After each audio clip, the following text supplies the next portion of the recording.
The Allen Lund Company is celebrating 48 years in transportation. Stop by and see us at Matt's, booth 18193.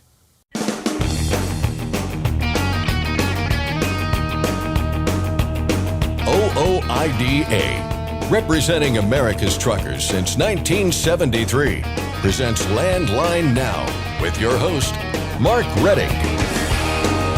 The Biden administration has just released new emission regulations for cars, but heavy vehicle regulations are soon to follow. I'll cover that and more with OOIDA Director of Federal Affairs, Jay Grimes. Like many cities across the country, Kansas City, Missouri has a so-called truck-eating bridge. And like many similar bridges, it suffers from numerous truck strikes. I'll discuss efforts to fix the situation with City Councilman Crispin Rea. And finally, Marty Ellis has noticed some changes in how detours are handled, and he doesn't think it's a good idea. I'll discuss that and more with the man who drives the spirit of the American trucker. But first, the news with Scott Thompson. Thanks, Mark. We begin with the start of the 52nd annual Mid-America Trucking Show in Louisville, Kentucky. Landline Now's Ashley Blackford is there and joins us with more. The halls of the Kentucky Exhibition Center filled up today with attendees from MATS. This annual event draws more than 55,000 attendees that include truck drivers, companies, and exhibitors. One of those exhibitors is, of course, the Owner-Operator Independent Drivers Association. I caught up with OOIDA President Todd Spencer to discuss the show. Todd, OOIDA has had a presence here at MATS for many, many years now. Tell me about the show and the goal for the association being here. Well, we want to communicate with truckers. We want to communicate with our members. This is sort of like an annual reunion, family reunion for lots and lots of our members. They stop by, renew their memberships, find out what's going on. And it's, Mid-America Truck Show, probably more than any other, is kind of a party for truckers. And we like to be part of that. Now, we do a couple information sessions, and obviously we're here to talk to the members. What do we get from it? Well, one, we get feedback, but we also like to think we're part of facilitating the communication network of outreach to truckers. We've been able, a number of years ago now, we were able to convince FMCSA that they needed to be more acquainted, more connected with truckers, and this is an opportunity to do that. And now, every year, they always make sure they have a presence here on a timely topic that involves truckers, but also to get feedback, to see what's really going on with the people that their job is to oversee. And if they're going to do that job adequately, they need to become acquainted with the folks that are actually behind the wheel, that the folks that make this country run.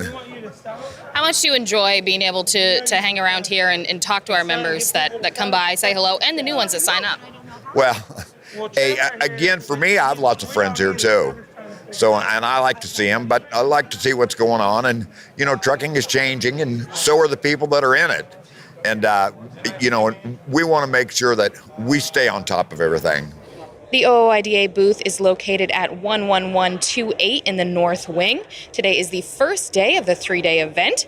We'll be bringing you more coverage from MATS. For Landline Now, I'm Ashley Blackford. Scott, back to you. Thanks, Ashley. The Truck Leasing Task Force held a public meeting at the Mid-America Trucking Show in Louisville on Thursday. The group, established to address predatory practices within the lease purchase model, covered a lot of ground in their morning session, starting with an opening statement from FMCSA's Chief Counsel Brian Stansbury, who emphasized the agency's commitment to safety. We want to do what we can to help drivers experience the American dream in a safe environment. Sometimes that relates to driving conditions. But we're here today because of the threat that can be posed by truck leasing. Now, done properly, truck leasing can open the door to prosperity. It can give somebody the ability to start driving, to earn a living, support their family, and start building their piece of the American dream. But we have seen too many examples where that is not the case. Too many examples where there is predatory behavior, confusing contracts, sometimes outright duplicitous behavior that can leave drivers underwater, leave drivers in conditions where they are not able to keep their trucks up to a safe state. And that puts everybody at risk, and it makes it harder for these drivers to build a career. In many cases, we have seen drivers exit the industry in financial ruin. This is not what we want. We at FMCSA want to ensure that truck leasing is a gateway to prosperity, not a pathway to suffering and exit from the industry. The meeting of folks here today reflects our ongoing commitment to this effort. And the participation from others is the only way this has effect. So I want to thank everybody who is here. The meeting Thursday was broken up into a few sessions, which included 2 public comment periods. Several people attending MATS gave their 2 cents on lease purchase agreements. Shelley Vandenberg was one of those people. She told the panel her experience with a lease purchase agreement that went wrong in several ways. We were not assessed for any creditworthiness or anything else. We were charged $175,000 for a 2018 Kenworth T680 with approximately 100,000 miles on it, although he never recorded the miles. $3,000 down for the setup fees and costs with $1,250 biweekly. The brochure had promised us no money down and payments as low as $1,500 a month, but that was not the case at all. Maintenance costs were always 100% on us, regardless of what the contract said. Vandenberg was able to get out of that agreement, but that's when the real trouble started, she says. She says she was locked out of her authority, her business account, and her insurance. Exactly the kind of thing the task force is tasked with addressing. We'll have much more on Thursday's meeting during a future episode of Landline Now. Environmental regulators in Maine are saying no to California-like emission rules. The Maine Board of Environmental Protection took a vote on proposed rules that would have required an increasing percentage of new light-duty vehicles to be zero-emission vehicles every year. In 2028, that requirement would have been 51%. By 2032, it would have been 82%. The proposal was voted down by the board, but it noted that the issue is likely to come up again. A number of states have adopted emission rules that mirror California's, which are the strictest in the nation. For now, Maine will not be one of them. A new survey of more than 2,000 carriers shows that many of them had to work harder in 2023 to stay profitable. Respondents to the Truck Stop survey said they had driven an additional 3,000 miles on average, handling 2 more loads each month while absorbing the costs for 17% of their miles as unpaid deadhead travel. Despite a decrease in fuel expenses leading to lower costs per mile, over 60% of the carriers who responded identified insurance costs as a significant challenge. British Columbia is opening up a new secure truck parking facility, and it's free for the driving public to use. The BC Ministry of Transportation and Infrastructure announced that the North Surrey truck parking facility is set to open on March 28th. The new site will feature parking for 106 commercial vehicles and will include washrooms with showers and a Sanidump for drivers to use. It'll also feature several security measures such as fencing, cameras, and 24-hour security. The site is less than a mile from the Port Mann Bridge along Highway 17. The ministry says the site was selected because of its proximity to major lower mainland truck routes. And finally, Travel Centers of America has announced the opening of the company's 5th truck stop in Arkansas. It's in Atkins off Interstate 40 to the northwest of Little Rock. The stop features 100 truck parking spaces along with 6 diesel bays. That's Landline Now News for today. I'm Scott Thompson. Thanks, Scott. Congratulations to Delius Frazier of Freeport, New York. He's received the OOIDA Safe Driving Award for 15 years of safe, accident-free driving. That's the equivalent of a car driver going 113 years without causing a single accident. Marty Ellis and OOIDA's tour truck, The Spirit of the American Trucker, are at the Mid-America Trucking Show in Louisville, Kentucky. That's located at the Kentucky Expo Center. Stop in, say hi to Marty, and join OOIDA for a $10 discount. Next, I'll discuss new emission regulations with OOIDA's Jay Grimes. I'm Mark Reddick, and this is Landline Now. Thanks for listening. Be sure to like and subscribe. If you want more content, go to landline.media to get updated news, information, and archived editions of our show. Once again, that's landline.media. Penske owns and operates some of the best-maintained vehicles on the planet. Our used trucks come with a 5-year maintenance report and pre-sale inspection. So if you're in the market for a top-quality pre-owned truck, look no further. Search our inventory today at PenskeUsedTrucks.com. Control your toll costs and eliminate tolling headaches with Prepass Tolls. Prepass Tolls means toll volume discounts. Just one invoice for all tolls and fewer violations. Call 877-878-5970 or go to prepass.com. Ready to make more money? Use a better load board. For a limited time, get 50% off Truckstop Load Board Pro.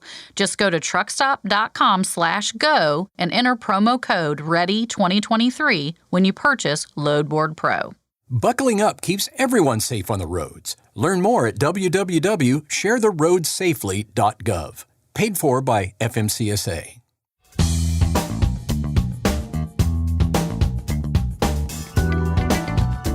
The Biden administration has just released new emissions regulations for cars and other light and medium-duty vehicles, but heavy vehicle regulations are soon to follow. Welcome back to Landline Now. This is Regulatory Roundup, and I'm Mark Rettig. I'm joined, as always, by OOIDA Director of Federal Affairs, Jay Grimes. Jay, thanks for joining me. Good to be with you. So this new set of regulations for light-duty, medium-duty vehicles would kick in, I guess, in 2027, right? That's right. But we are currently in another cycle coming from last year and going up through 2026. So what is going to happen before we're even looking at these new regulations? Because we still have a few years on the current ones. Yeah. So EPA, on the trucking side has phase 2, actually technically running through 2027. The proposed phase 3 make some modifications there, and then we'll start in full in model year 2028 and run through 2032. So, previous emissions rulemaking's in place now, and then with these final rules, one on the light and medium duty side and one pending on the heavy duty side, will be kicking in here 3-4 years. And when it comes to some of these rulemakings, always can be opened and challenged, as we've seen recently in a few other areas, through legislative measures, through legal challenges as well. So we've got a final rule out announced today for light and medium-duty vehicles. I think we've already heard some congressional response in opposition. Sure, we'll have some legal challenges filed there, but between now and then, you do have emissions rules that are on your book that continue to be in place. So looking back at these light vehicle emissions regulations, I guess they start 2027, they run through 2032. In terms of what we're going to see over that span of time, is there anything important for us to be aware of regarding those light vehicle? These two rules, clearly very different, but similarities in, setting new overall tailpipe emissions levels, CO2 levels. And really for the first time we've seen, incentivizing and setting kind of manufacturing goals on electric vehicles, zero emission vehicles there. And kind of one aspect in the rule that was out today on the car side, the final rule did make some changes to the proposed rule and kind of loosening some of those timelines in when the EV manufacturing hit. We're going to be following closely to see if there's going to be similar provisions in the heavy-duty rule, because that, major concern when you talk about EV manufacturing for the trucking side and really rushing production of that. So let's go to the heavy-duty vehicle regulations that are yet to come out. We did have a preview last year of the Phase 3 regulations. Can you kind of outline what we learned at that time about the EPA's plans for heavy-duty trucks? Yeah, it was, proposing a new, stronger set of greenhouse gas standards, kind of amending the 2027 rule from Phase 2, and then new levels from 2028 through 2032. Really just broad emission standards, but then you had a kind of a whole nother section of this rule trying to roll out electric vehicles, zero emission vehicles, and some of the technology related to that manufacturing. And, our concerns really kind of in any emissions regulations is this rush to finalize these timelines. And we're in 2024 now, 2027, 2028, not too far away. And it does seem like the trucking industry, for the most part, is the first one to kind of experience the shortcomings of these rules that are, put out too quickly. The manufacturers have to put something out. It's been the case historically that what they put out is not as reliable, certainly not as affordable as some of the older vehicles and used vehicles that are in the market today, and that creates a whole host of reliability concerns, affordability concerns, and I think that was again the case in the proposal that we saw last year, and of course, when you talk about the electric vehicles and the lack of infrastructure there for the commercial vehicle sector, that opens up a whole nother can of worms when you talk about having vehicles ready 2028, 2032. Are we going to have the infrastructure in place by that time? Or are we going to have trucks being able to charge up quickly, go 800, 1,000 miles in a day before having to recharge? Are these charging facilities going to be easily accessible? And that doesn't even bring in the cost side of things. When you kind of look at the current projections, the current prices, the projected prices, it doesn't even seem feasible for any small business to be able to invest in electric trucks just within the next couple of years. Well, you mentioned the availability and the cost of the charging infrastructure. And of course, we have a report out this week from a group called the Clean Freight Coalition on that very point. Before we get into their report, who makes up the membership of that group? Who are we talking about here? Yeah, a couple familiar names, American Trucking Association, the Truck Dealers, National Association of Truck Stop Operators, and a few other names in the trucking industry. This is a group that formed about a year ago, kind of, looking at this transition to electric vehicles, looking at zero-emission vehicles, been active in Washington, D.C. on those issues. They've also been active in promoting the repeal of the federal excise tax, but they've kind of undergone some research with an outside firm looking at what the transition for the U.S. commercial truck fleet would be to electric vehicles. And the price tag is pretty eye-popping at about $1 trillion in infrastructure investment alone. I'm wondering if you can break that down, because they did go into some detail about what made up that $1 trillion. Can you give us some idea of what the constituent parts of that are? Yeah, $620 billion in charging infrastructure. This would be chargers, site infrastructure, electric service upgrades. Utilities would need to invest, $370 billion to update their grid networks to meet the demands of commercial vehicles, and that's a concern we hear about all the time. We see, California as example, we hear about their power grids going down, not being reliable. If you're going to throw all this burden on the electric vehicle side, is it going to have the capacity to withstand that? So that was kind of the breakdown, and I think that kind of goes in hand with some of the costs we're seeing on EVs right now. I think the report mentioned that diesel Class 8 truck, about $180,000. Comparable battery electric truck right now, over $400,000, which is just hard to wrap your head around. And then overall, $1 trillion, boy. Yeah, and I guess that $1 trillion doesn't even include the cost of these trucks. Right. So you could be talking another, hundreds of billions or even another $1 trillion.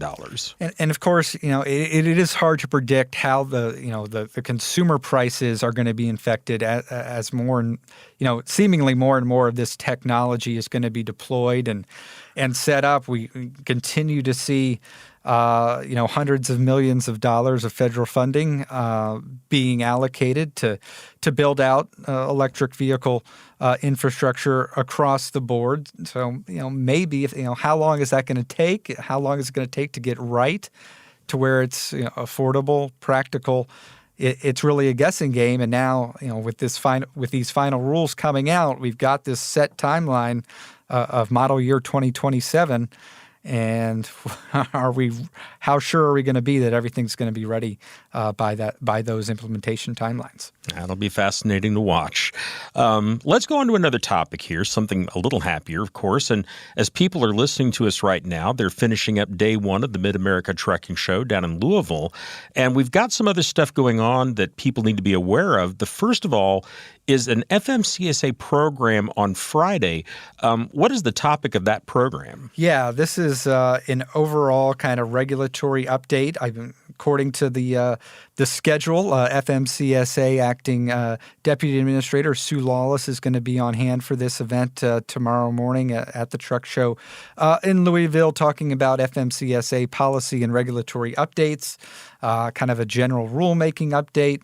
Might get some more specific information on entry-level driver training, grants to help drivers get CDLs, truck parking, and certainly work zone safety. And with all this, not only EV infrastructure money going out, we've also got a whole host of money going out across the country for general infrastructure projects. We're going to have a lot of work zones popping up in different areas. And really, we know those areas, when you look at past research, past data, can really increase crash risks. So going to be highlighting that as a lot of this infrastructure money continues to get doled out. So I think this will be an opportunity to get a general sense of what FMCSA is working on. I think this will also be really the first primetime big event that Ms. Lawless will get to meet with drivers, speak with truckers in her role now as kind of the top FMCSA official.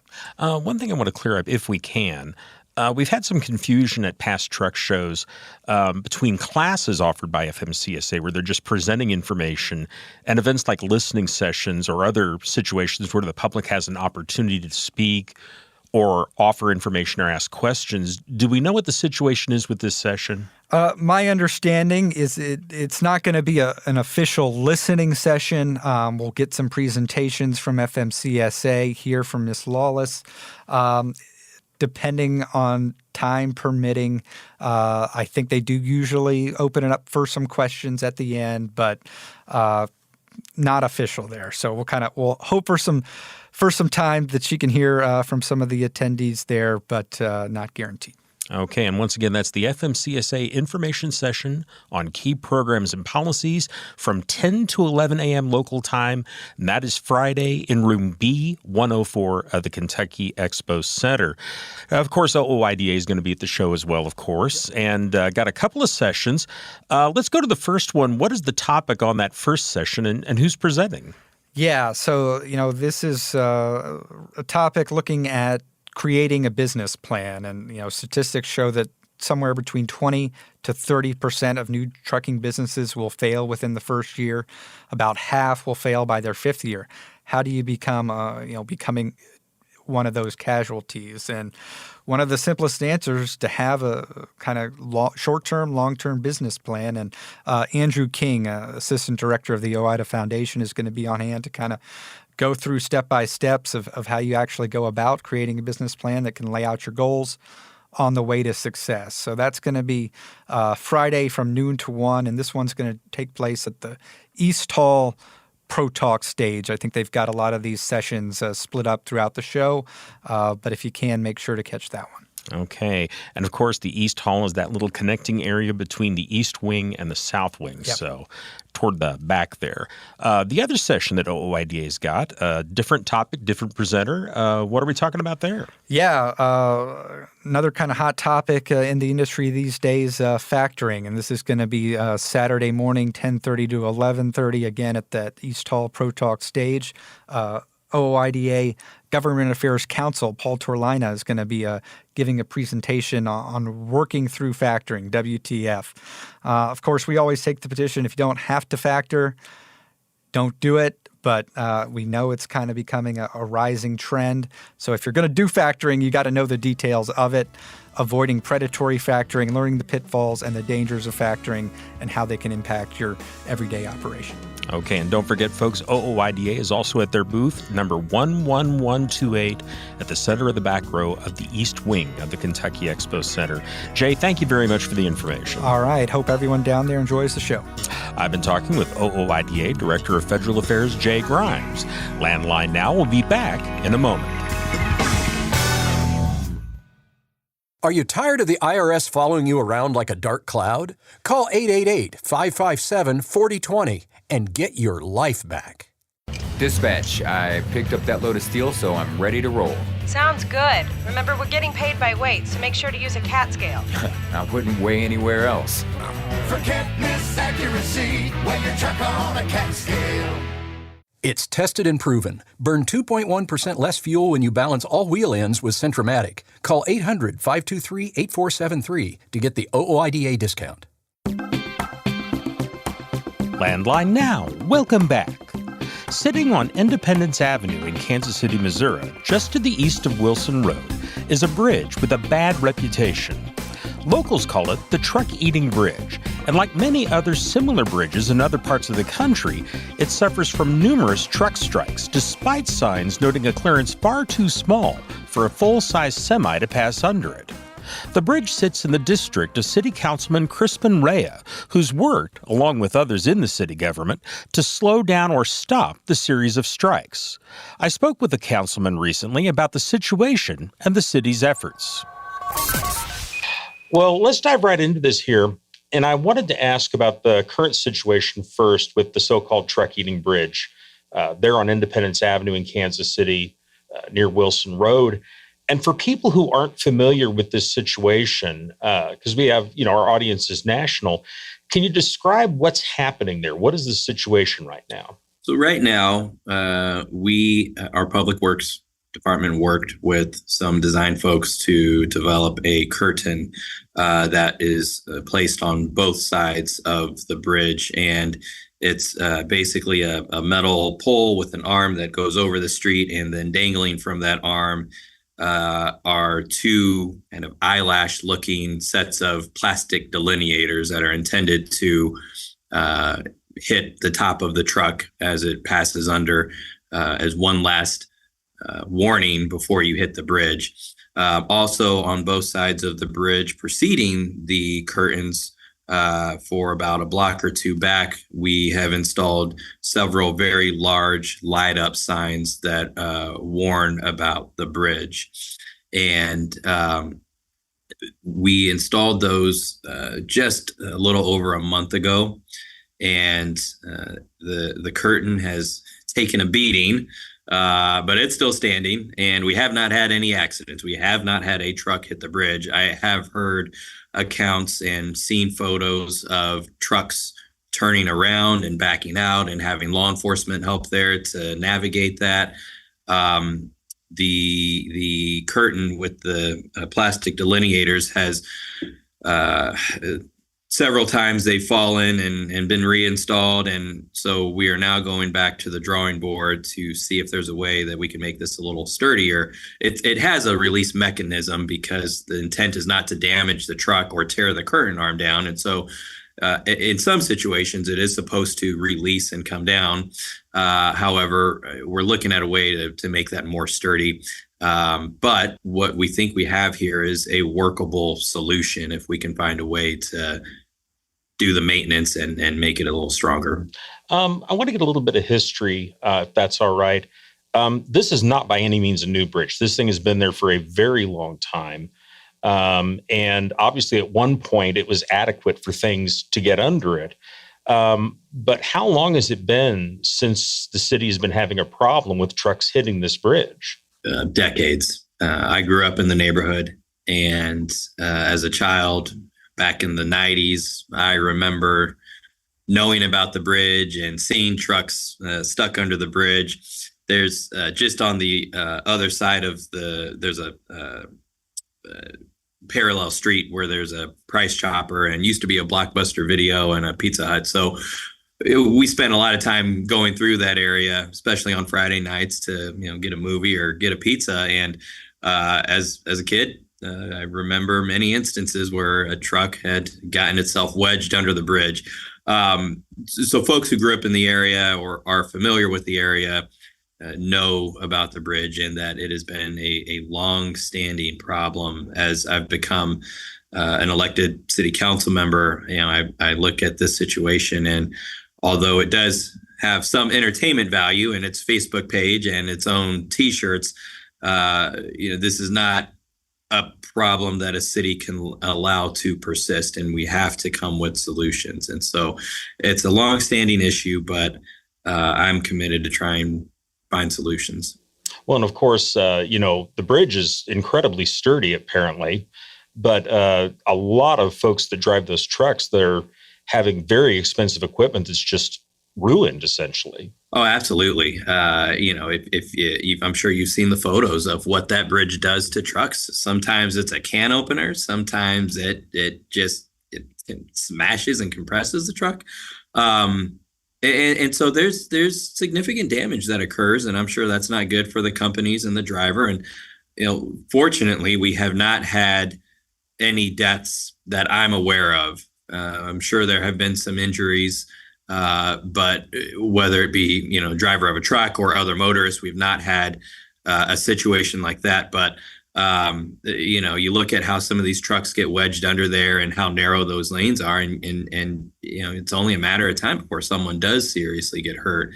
So, excuse me, the curtain was an idea that our staff actually discovered in several other cities where truck heating bridges had caused serious damage to trucks. And if you look at the damage, to the trucks in those other cities, it's the identical situation. I know there's a lot of other bridges like that in Kansas City. I know there's one, I think, over 12th Street. There's one over Truman Road, which is a major artery. But I don't hear about any of those bridges having the same problem. Why is it this one particular bridge seems to be the one that's getting hit all the time? That's a very good question. I grew up off of Truman Road, and so I'm familiar with that bridge, and it is very similar. I am not aware of an accident of this kind occurring there. I don't know that those thoroughfares attract as much traffic. Up until recently, Independence Avenue was as 24 highway was just recently decommissioned. But I think on a lot of the map apps, it still shows as a highway. And so it might be that it draws more of that kind of traffic. But I've seen semis on those other streets, and I'm not aware of that. And so, I think the height of the bridge might be different. I think the Truman Road one is, I want to say it's 13.5 feet, if I'm correct, whereas the Independence Avenue Bridge is 12 feet. And, we haven't had staff go out there with the measuring tape, but I would be surprised if it was actually 12 feet on the mark. I'm sure a lot of folks are asking this, and I think I've seen you make some comments in another article I read, but I'm sure a lot of folks are saying, can't we just rebuild this bridge higher, or can't we lower the road? Why is a fix like that not really in the cards? That would be the solution. I agree with those folks, but our hands are tied on anything that would impact the structural integrity of the bridge or the structure itself, and that's because the bridge is owned by the railroad. And there's a whole system of federal law and regulations that prevent us from doing any kind of modifications to that bridge. We don't own it, and we don't have any right to impact the infrastructure. The same goes for under the bridge. There are folks who have suggested, well, can't we just grade the street down below? But there are serious limitations on that because you could imagine it wouldn't take very much grading before you're potentially impacting the structural integrity of those pillars that hold the bridge. And we've certainly engaged with the railroads and trying to find solutions. The curtain costs the city about $150,000 to install, and additional money was provided by the railroad. So our staff was able to work with the railroad to secure financial support. However, there's nothing we can do to modify, change, or touch the infrastructure of that bridge. You mentioned US 24 highway, which used to go along that road, being moved. And I'm curious, there's some talk that might have been a response to what's happening there at the bridge. Was that the case, or was this decision made for some other reason? I'm not aware. I came on the council in August, and that decision had been previously made. And so I don't know if that was the case. I'm sure it was a welcomed response from city leaders in hopes that it would divert some traffic. However, I don't know if that was the sole purpose. And what I think we need to take a look at next is there a way to have a conversation with the map providers, who truck drivers rely on, whether it's Google or something that their employer has purchased. I don't know what legal remedy we have, but maybe there's a solution there where we can make it clear what kind of traffic is supposed to go through there for folks. You mentioned the curtain several times, and obviously that seems to have helped. Do you think that that's going to substantially stop this? Is the city undertaking any other efforts to try and abate this problem? This is the solution we're looking at right now, the combination of the curtain and the signage. The goal for me was not to eliminate every possible accident that might happen at that bridge. I think there will still be accidents, but success will look like a dramatic reduction in those accidents. I think we see about 9 to 12 a year. And as our fire department and police department track, a dramatic reduction in that means fewer truck drivers put at risk, fewer trucks being damaged, fewer traffic stops and other motorists being put at risk, and fewer hits to the bridge. And I think a realistic assessment is that, someone will probably go through the curtain at some point and hit the bridge. And I don't know that we could prevent every accident, but if we can reduce them, that would be a great success, I think. You mentioned other cities that have similar problems. We've reported on some of those. One of them, a good example, was in Davenport, Iowa. They've got a very similar situation with a railroad bridge over what used to be US 61. There's a famous one that has its own website, 11'8", that just acts as a can opener, as you said. If you were to talk to some folks from these other cities that have this problem but haven't taken steps yet, what advice would you offer folks from other cities? You got to try things. You got to be solutions oriented and come with an educated and well researched and thought out solution. But you got to try something. I tend to look at what city governments do now as a council member, and to me the longstanding nature of this problem was an indication of a failure of government leaders trying to be creative and make this a safer situation. And it can be easy, maybe even tempting, to say, well, the railroads won't let us touch the bridge. We can't go under it. We can't go around it. We can't do anything. So our hands are tied.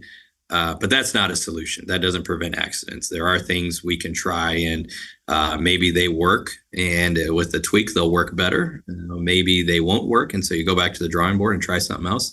When I came in August, I had learned that this was a proposed solution from the previous term.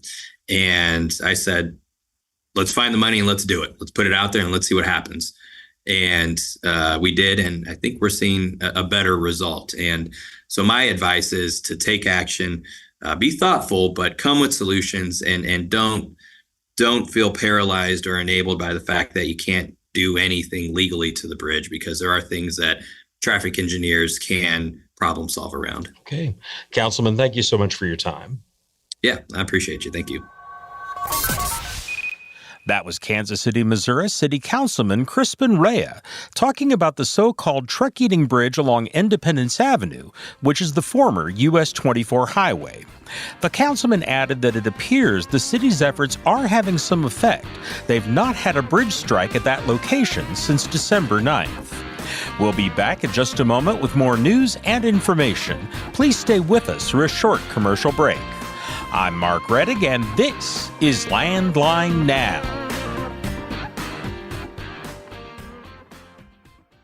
Capital Reman, your leader in remanufactured diesel engines and components, is celebrating its 10th anniversary. Let us help you avoid costly downtime and repairs by visiting capitalreman.com today. Use code OOIDA10 to receive your member benefits. Stock up on Howe's Diesel Treat, the nation's most trusted anti-gel. And to be safe from the harshest winter conditions, make sure you have Howe's Diesel Lifeline on hand, the fastest-acting gelling rescue product. Available nationwide, Howe's products are designed to keep you rolling through the toughest conditions. Visit howesproducts.com. Attention professional drivers, are you behind on your tax filings? You owe money? Integrity Tax Relief Group frees drivers from IRS trouble. You watch the road, we'll keep an eye on the IRS. Call now. 855-976-4291. Since you started, what you've loved about trucking is the freedom. Heading out on your favorite route, a good driving song, and thinking about truck insurance. Well, maybe not that last one. That's why we're here. At OOIDA, we have a full range of truck insurance products, expert advice, and great customer service, helping you get the right coverage for your operation. Go to OOIDA.com, because your job is to drive. Our job is to help with everything else. Landline Now, welcome back. Every week we check in with Marty Ellis, who drives OOIDA's tour truck, the Spirit of the American Trucker. Marty and the Spirit are at the biggest event in the trucking industry, the Mid-America Trucking Show.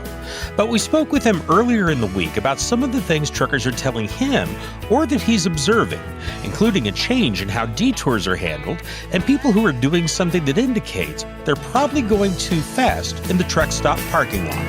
Carolina west to Denver, up to Bangor, west to Austin, coast to coast, sea to sea, sail on, sail on. Well, Marty, how are you doing? I am lovely, Mark, and you?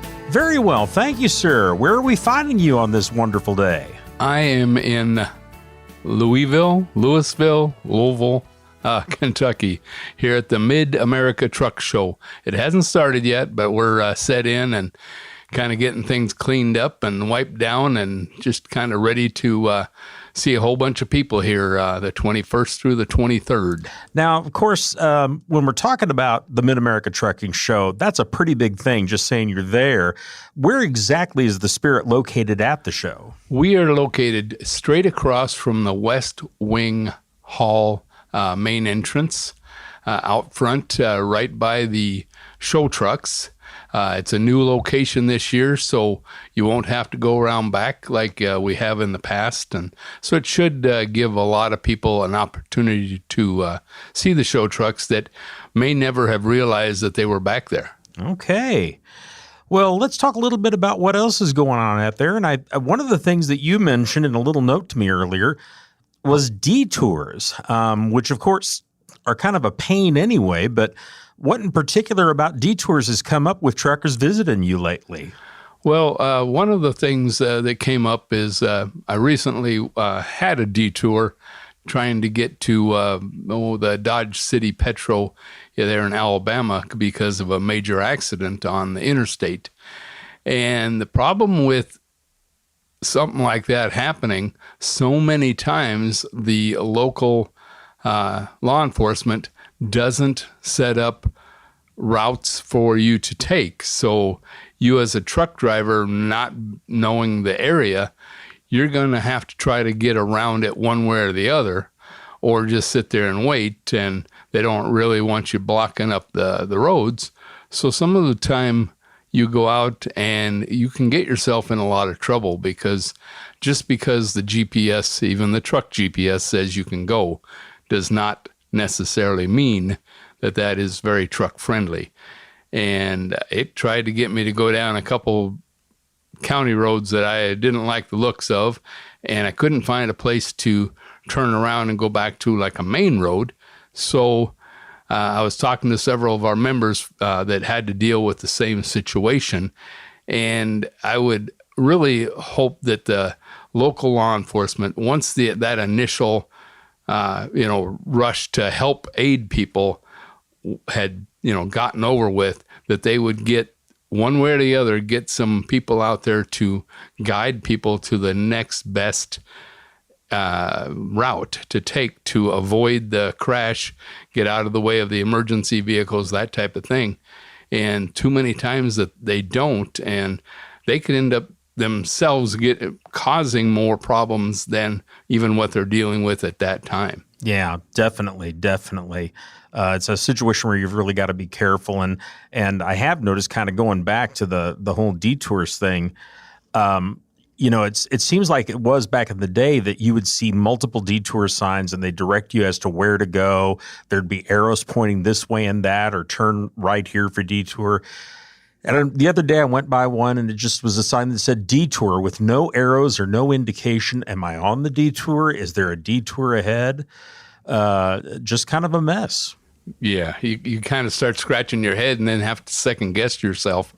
And, back in the day, as we start saying as we get older, there used to be where they would, station, let's say, a sheriff or deputy or, whoever further down. So if you were going to have to go straight, they would actually have you turn, whether it's 2 miles up the road or 10 miles up the road, or find you a place to turn around. And that's where they, reroute everybody. But it just seems to less and less that the law enforcement really want to invest their time doing that. But I, like at that particular juncture, when I come up to it, there was no warning that it was coming. And then right there at the entrance to the interstate where I'd planned on getting on, there were a couple law enforcement officials there with cones already out blocking the entrance. But they could have, like I said, at least maybe split up a little bit and done some people some good. I came out fine. I was able to talk to a local and he steered me right. So that went well. And of course, that's another reason to have a CB, because some of the time you can get a hold of somebody that knows the area. It's interesting. I was going down a major route the other day, and the entire thing was blocked by emergency vehicles, like you talk about there. And again, no indication of where to go. And I thought, well, I know the area. I know where to go. But I imagine there were people on that road that didn't have any idea.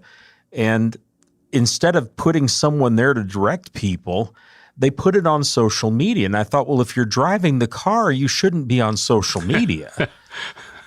That is so funny that you say something like that. But I've had people in trucking, even with the motor carrier guys, send me a text when they could have called, and they send me a text when they know I'm driving. And it's like, okay, you do know that there's this rule out here. We're not supposed to be messing with the phone going down the road. But yet, even those guys, it's an automatic thing. They don't even think. Then later on, they say, oh, man. Oh, boy. Well, it's certainly a mess and not as good as it used to be, but what is really? Exactly. We just have a little bit over 2 minutes left here, and I wanted to ask you about one other topic you had brought up, which is Jake brakes, which is always kind of a hot and cold topic. What's been going on lately, or what have you observed out there regarding Jake brakes, Marty? Well, the other day I was in a location, and the traffic that came by the trailer was going way too fast for my liking on a regular basis. And a lot of times there were Jake brakes involved, apparently to slow them down before they had to turn. And it's like, okay, you're in a truck stop parking lot, and if you are going fast enough to need your Jake brake to slow you down, maybe that ought to tell you that maybe you're going a little bit too fast. I understand it maybe at the truck show when you're pulling in and you want to rattle your pipes a little bit to say hello to everybody as you're coming in. That's okay, but they're in a truck stop. I wish that people would slow down a little bit, be kind to one another as far as being able to, maybe they're sleeping in the area, so if you don't need the Jake brake, let's not run it. And if we keep our speed down to 10 mile an hour or less in a truck stop parking lot, we could probably not run over people and just be very aware of what's going on. Pretty soon we're going to have kids out here, out on the road, and we already do to a point, but they really start coming out once school gets out. So people have to be really aware of that. Okay. Well, we're out of time, Marty. Where are you headed to next? Well, I'm going to be here the rest of the week here. So after that, we'll run through the yard and drop off a few things. And then I'll take a little bit of time off just to see if we can do some honeydews at the house. Okay. Take care, Marty. All right. Thanks a lot. Brothers of the highway, children of the wind. Once again, that was Marty Ellis, who drives OOIDA's tour truck, The Spirit of the American Trucker. You can find Marty's next stop on our show and every day at our website, landlinenow.com. That includes truck stops, truck shows, and other special events across the country. That's our show for today. I'm Mark Reddick, and this is Landline Now.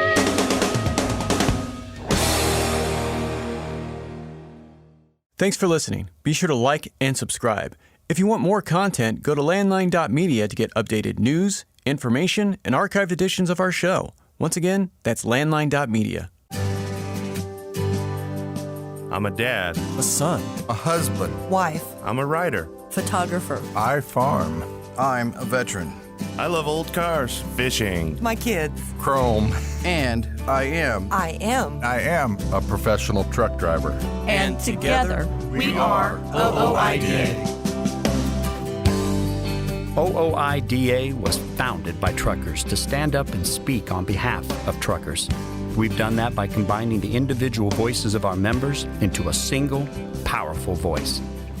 Protecting your interests, defending your rights. Join us! Make your voice heard. Join OOIDA, the Owner-Operator Independent Drivers Association. Call 1-800-444-5791 or visit OOIDA.com.